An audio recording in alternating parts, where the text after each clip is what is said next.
Thank you very much, Presiding Officer. On Friday, I'll be visiting Grampian Women's Aid, who are having an open day as part of the 16 Days campaign. They've recently relocated to an office in my constituency, previously occupied by Home Start Aberdeen, and I look forward to discussing with them the work that they do locally.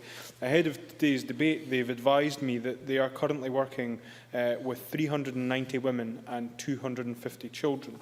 And this is a figure that has doubled since last year, and that they attribute to increased awareness leading to more women getting in touch. And that will, I suspect, be something that is replicated in other parts of Scotland, and I think is an indication that the focus that this Scottish Government and this First Minister are placing on tackling the scourge of domestic abuse is having an impact in terms of more women seeking the support and the help that they require.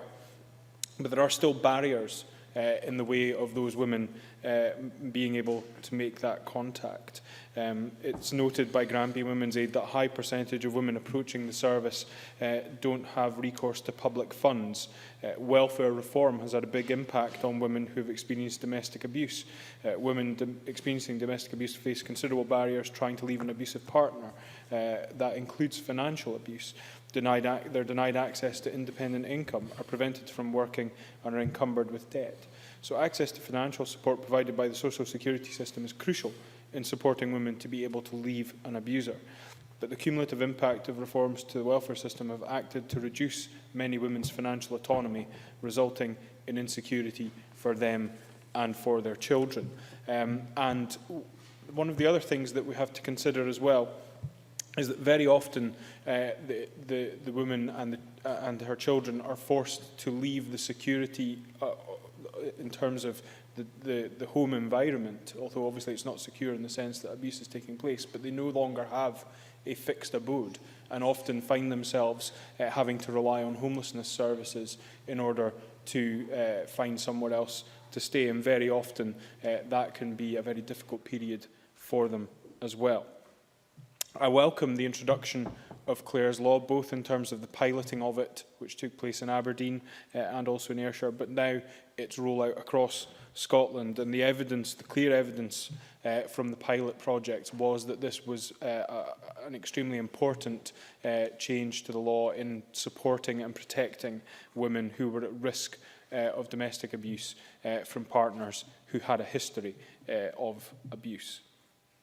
Now, Nanette Milne highlighted the point about one domestic abuse incident taking place every 9 minutes in Scotland, and on the proviso that I figured Stuart Stevenson would probably have done it, I decided to check, and that will, I think, equate to around 17 to 18 incidents of domestic abuse having taken place in Scotland throughout the duration of today's debate. And I think that's quite a sobering analysis, that more people in Scotland will have been abused during this debate than members of this Parliament will have spoken in this debate. And that, I think, is something that should give us cause to reflect upon that.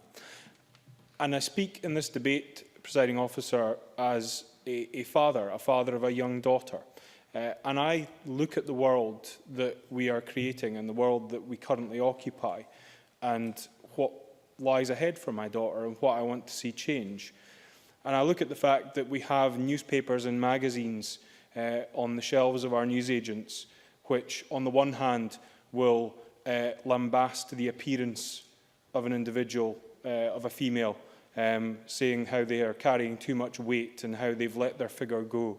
And then on the other hand will carry stories and opinion pieces which say that women who dress in a provocative fashion or carry themselves in a certain way are opening themselves up to abuse and assault. Those kind of mixed messages that are being thrown out of every outlet at women and girls in our society. I look at a society where the people who take offence at rape jokes are somehow implied to be the ones who have a problem, rather than those who think it's okay to make jokes centred around rape, and the effect that jokes around rape can have on those who have been victims of rape, who are subjected to those jokes, many of whom have not disclosed the fact that they have been raped and find themselves in an audience full of people laughing at the concept of rape. I look at a world where, and I've noted the comments by Elaine Murray about Zoo magazine no longer being in existence, where a columnist in Zoo magazine, Danny Dyer from EastEnders, can write a column in Zoo magazine where he advises a reader that what he should do is cut his ex-girlfriend's face so that nobody else will want to date her. That kind of thing is being put out there. And we're creating a society, I fear, which is becoming desensitised to these kind of issues and not seeing them for the horrors that they are. And it's as much about changing the mindset as it is about removing these things from existence. Now, I am a supporter of the campaign to end page 3 images. I'm a supporter of efforts to remove things like the Daily Mail's sidebar of shame, where they regularly sexualise girls way under the age of consent, where they put out these kind of mixed messages on a regular basis.